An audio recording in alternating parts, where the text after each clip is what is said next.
Salve galera, tudo bom? Eu sou o Felipe e esse é mais um vídeo do canal Narrador de RPG. Atendendo aos pedidos da galera que assiste o canal, hoje nós vamos continuar falando sobre Changeling, explicando um pouco sobre alguns Kifs menos conhecidos, mas que também fazem parte do cenário do sonhar. Se você já conhece o nosso canal, você pode deixar o seu like, que isso ajuda a gente pra caramba. Também não esquece de se inscrever por aqui e de acompanhar a gente no Facebook. Assim fica mais fácil pra gente trocar ideia sobre o conteúdo dos próximos vídeos que vem por aí. E lembre que sugestões são sempre bem-vindas.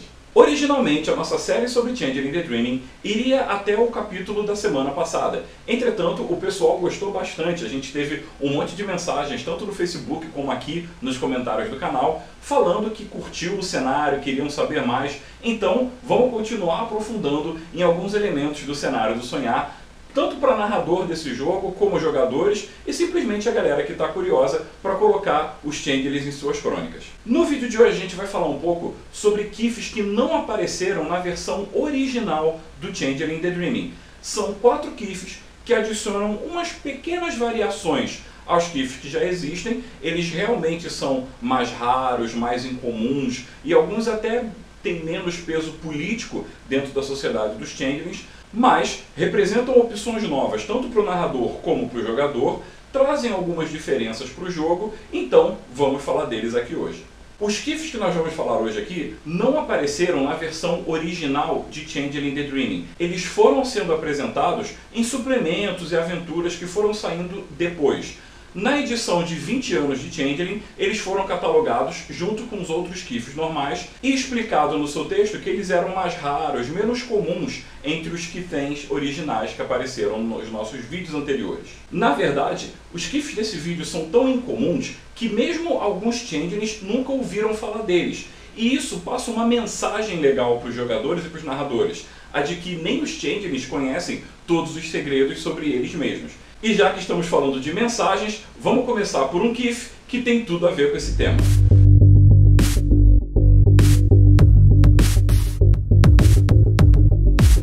O primeiro Kif que vamos falar no vídeo novo são os Pisquis. Eles estão divididos em basicamente 2 temas que se interligam.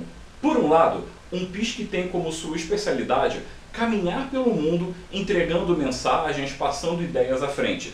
Nesse aspecto, eles são um pouco parecidos com os Exu, que inclusive dizem que os Pisques seriam parentes distantes deles. Mas se um Exu tem um foco mais na viagem, na exploração e na jornada, os Pisques estão mais interessados mesmo nas pessoas que estão em volta deles nessas viagens, especialmente crianças. E essa é a segunda parte do tema deles. Os Pisques são especialmente interessados na mentalidade infantil. E mesmo conforme eles vão ficando mais idosos, eles acabam guardando um pouco dessa característica inocente da infância que eles carregam com eles. Os Pisques são bastante incomuns de se encontrarem pelos reinos dos Changelings, porque eles próprios não curtem tanto a companhia de um para o outro. Isso não quer dizer que eles tenham algum tipo de inimizade, não. Na verdade, é porque eles gostam de diversidade. Então eles querem conhecer o máximo de gente diferente possível e quando eles já tiverem conhecido todo mundo daquela região, eles partem para outra aventura em outro lugar, se integram com outros grupos e assim eles vão construindo a história deles ao longo de sua existência. A aparência dos Pisques também é singular e bastante interessante. Normalmente, eles possuem orelhas pontudas, cabelos acinzentados em tons de prata e a pele clara. Eles costumam manter esses traços até ao longo da vida. E uma coisa curiosa é que como eles são bastante joviais, desde os mais novos eles costumam ter algumas marcas de tanto sorrirem no rosto deles. Entretanto, essa aparência real dos Pisques nem sempre vai ficar muito aparente para quem está em volta dele, incluindo os Changelings. Acontece que essa aparência dos Pisques tem um traço bastante único, exclusivo para esse Kif. Como a gente já falou, eles adoram viajar. E sempre que eles viajam, eles acabam se enturmando com um grupo de mortais ou até de outros Changelings que estão no meio das jornadas deles. E quando eles fazem isso, eles têm a tendência de ficar com a aparência um pouco parecido, um pouco similar com o grupo no qual ele tiver misturado. Na verdade, esse é o primeiro direito de nascença desse Kif. Eles sempre tem uma espécie de ilusão que faz com que eles pareçam que eles pertençam a seja lá que grupo social eles estiverem. Então, se um pisque entra num bar de motoqueiros, depois sai e começa a caminhar com um grupo de escoteiros e aí viaja com uma trupe circense, ou seja lá o grupo com o qual ele estiver andando, ele sempre vai parecer que pertence, que é um dos membros, que está integrado, que faz parte daquela galera. E além disso, como a gente falou, os pisques têm uma coisa de serem ágeis, de curtirem essas viagens, de saberem se virar na estrada, e por isso todos eles começam com mais um ponto de destreza do que o original, mesmo que isso leve a destreza deles para ser mais do que 5. Esse é o segundo direito de nascença desse Kith. Mas a gente falou que os pisques também têm uma pegada meio infantil, e isso se reflete numa espécie de defeito que esse Kith tem. Eles têm a mania de pegar coisas dos outros, como se fossem crianças fazendo os truques. Eles nem se importam muito com o valor daquilo que eles furtam, mas tem que ser uma coisa interessante. Então, para um pisque, ver uma bolsa aberta é um convite. Por conta desse traço um pouco infantil deles, se o dono encontrar eles com a peça que eles tenham furtado, eles devolvem de boa, ou pelo menos alguns deles. E vale lembrar que esse comportamento está muito mais ligado a uma espécie de criança querendo fazer arte do que ao comportamento de um cleptomaníaco mesmo.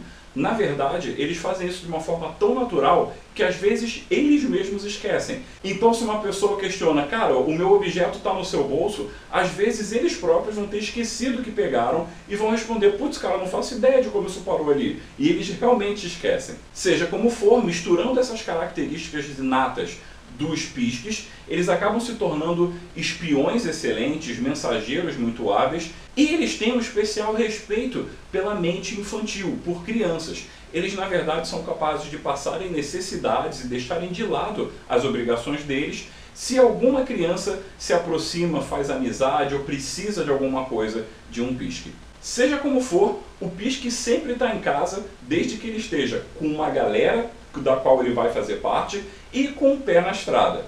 Entretanto, o nosso próximo Kith não precisa estar com o pé na estrada, e sim nas águas.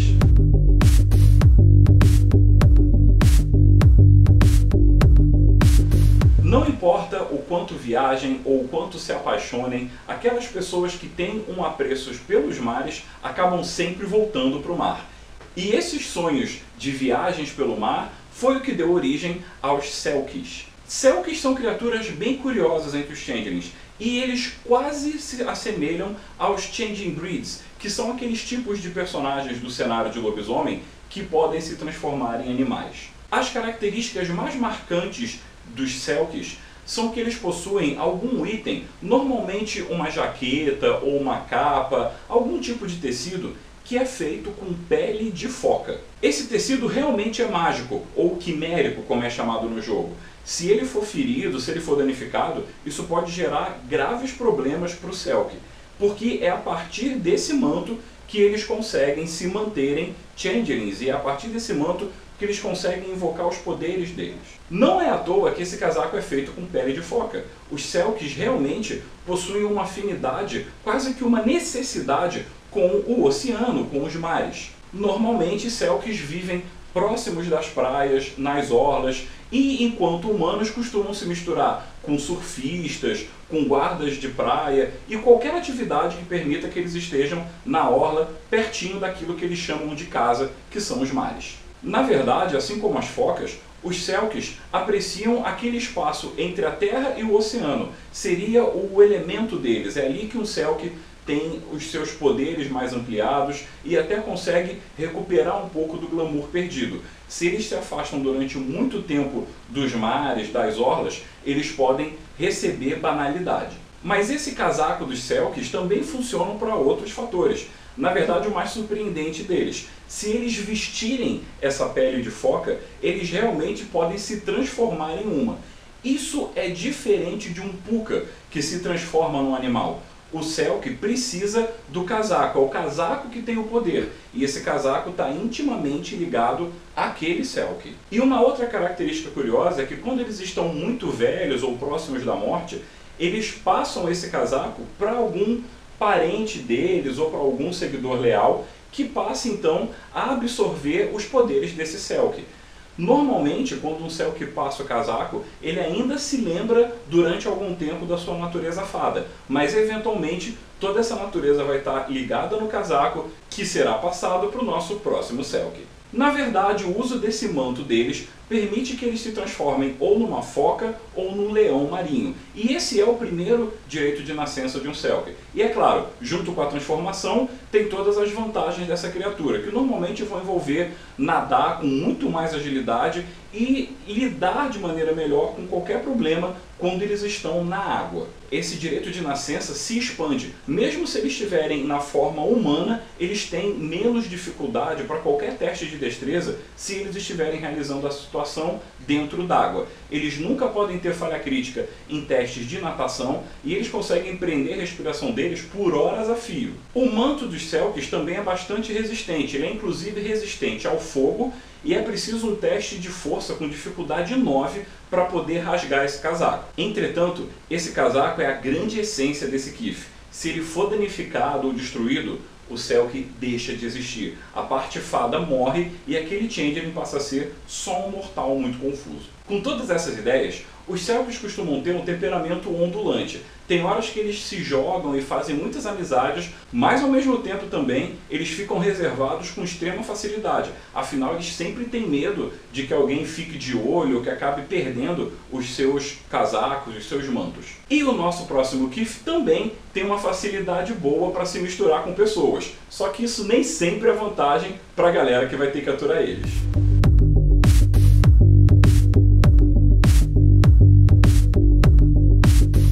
Beber e brigar. Isso não é tudo que um Cluricaun faz, mas resume boa parte da vida deles. Os Cluricaun são fadas originárias da Irlanda e têm um pouco a ver com os mitos de lá. Os sonhos que dão origem aos Cluricaun são basicamente ligados a sonhos de farra, de quando você bebe e ainda assim dá o seu jeito de fazer acontecer aquilo que você tem que fazer, ou de pelo menos de escapar da confusão que ela pode gerar. E numa dessa de misturar a fantasia com a bebedeira, os Cluricaun em algum momento tiveram a brilhante ideia de espalhar a lenda deles na Irlanda misturada com a lenda dos Leprechauns. E como a gente está falando de Changeling, onde a crença acaba moldando a realidade, eles acabaram de fato ficando muito ligados com esse tipo de mitologia. Mas sem perder a característica principal deles, que é esse jogo de cintura na hora da briga, na hora de combate, na hora de fazer uma grande farra. Afinal, eles são da Irlanda, os irlandeses têm um pouco essa fama de serem bons de copo, e os Cluricaun, sem dúvida, entram nesse ritmo também. Como é comum para o típico irlandês, os Cluricauns costumam ter cabelos ruivos. Entretanto, como é comum na lenda dos Leprechauns, os Cluricaun são um pouco mais baixos que a maioria e costumam ser parrudos. Eles também têm as orelhas levemente pontudas e uma característica curiosa e marcante deles é que sempre existe algum aspecto, algum detalhezinho de verde no visual deles. Pode ser a gema de um anel, uma cor numa blusa, a fivela de um cinto ou até mesmo um casaco inteiro, mas sempre tem algum tom de verde nas vestimentas de um Cluricaun.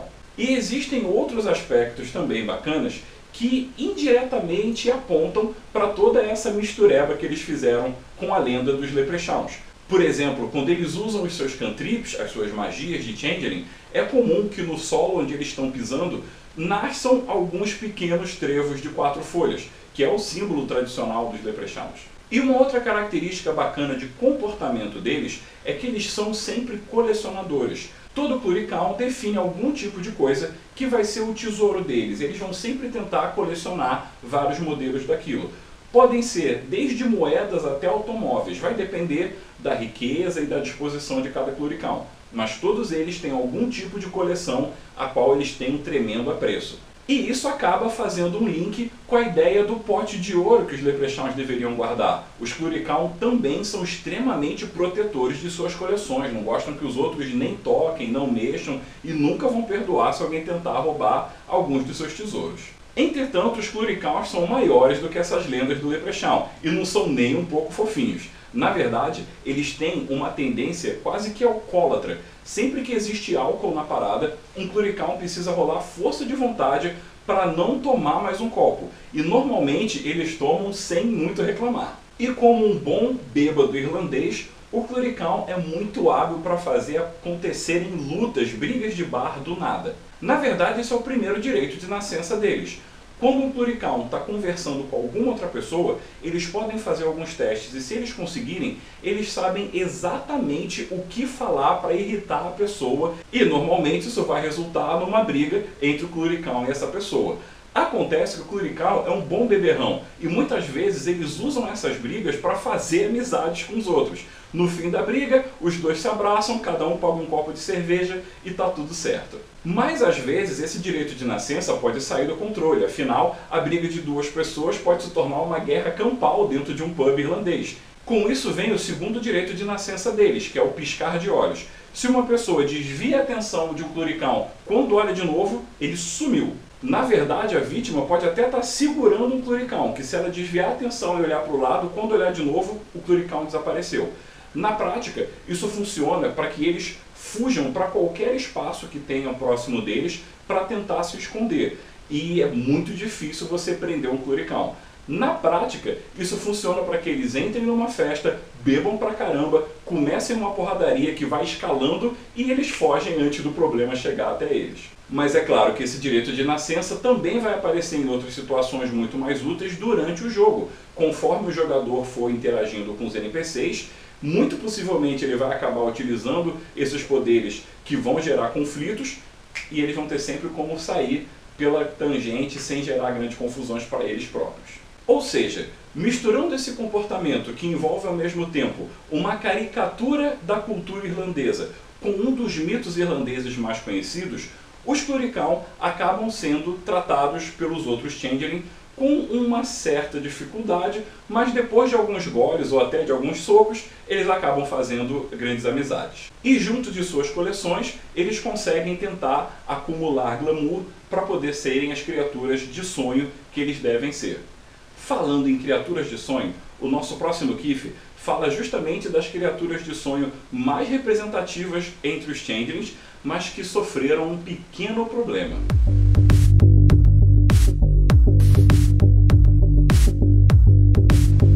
Se você está acompanhando a nossa série sobre Changeling, provavelmente se lembra dos Shi, um Kif de elfos nobres que fazem parte da sociedade dos Changeling, basicamente sendo os pilares de liderança deles. Entretanto, existe uma linhagem do Shi que é um pouco menos nobre, que é da qual a gente vai falar agora, os Shis outonais. Os Shi outonais possuem várias características parecidas com os Shi tradicionais, que já falamos em outros vídeos. Entretanto, a diferença deles está muito mais na forma como eles chegam no cenário e nas consequências disso. Como nós já falamos nos outros vídeos sobre a história do universo de Changeling, os Shi tiveram uma posição de nobreza, mas também de distanciamento da sociedade dos Changeling. Quando houve o despedaçar e a separação do mundo do sonhar e do mundo real, alguns Shi fugiram para a Arcádia e deixaram somente plebeus desse lado da realidade. Depois de um tempo, conforme o glamour foi retornando, alguns desses Shi também vieram retornando e com isso acabaram se tornando mais ligados ao mundo real. Entretanto, foram especificamente os Shi de uma casa que ao chegar no mundo real começaram a estudar o Changeling Way, ou seja, essa forma de mesclar a alma fada num corpo de humano para poderem sobreviver à banalidade do mundo real. Ao olhar dos plebeus, os Shi outonais têm pouca diferença dos seus primos mais nobres. Os direitos de nascença deles são os mesmos. Eles têm esse ar de nobreza que impede que eles sejam colocados em situações embaraçosas ou desrespeitosas, e eles também têm a aparência muito mais bonita, muito mais angelical do que os humanos e até mesmo outros Changelings. Entretanto, os Shi outonais possuem uma beleza que é um pouco mais humana, um pouco mais realista, ao contrário dos Shi tradicionais, que têm uma visão mais de fada mesmo. Agora, entre os próprios Shi há uma diferenciação. Os Shi outonais são aqueles que escolheram fazer o Changeling Way há mais tempo e, portanto, eles são mais resistentes à banalidade, estão mais ligados ao mundo, mas também estão mais corrompidos pelo mundo e pela banalidade. Ao passo que os Shi tradicionais, que também são chamados de Shi de Arcádia, representam esses nobres que vieram por último, então eles ainda mantêm muito do legado e do aspecto de fada mesmo. Entre os Xis de Arcádia acham que os Otonais são uma espécie de primo pobre, uma galera que eles não querem se meter tanto. E uma outra diferença importante é que, ao passo que a banalidade fere brutalmente os Xis de Arcádia, os Xi Otonais são um pouco mais resistentes a isso. Afinal, eles estão mais mesclados, mais adaptados a essa realidade, aos mortais que habitam ela. Porém, isso faz com que eles tenham um outro tipo de defeito. Os mortais desse mundo têm muito mais tendência a adorarem ou de alguma forma ficarem obcecados pelos Xi Otonais. Sempre que eles usam algum tipo de poder ou que eles invocam a Wyrd, como falamos no nosso último vídeo, os mortais que estão em volta têm uma chance, que é decidida com rolamentos, de ficarem obcecados pelo Xi. E essa obsessão pode se manifestar de várias formas.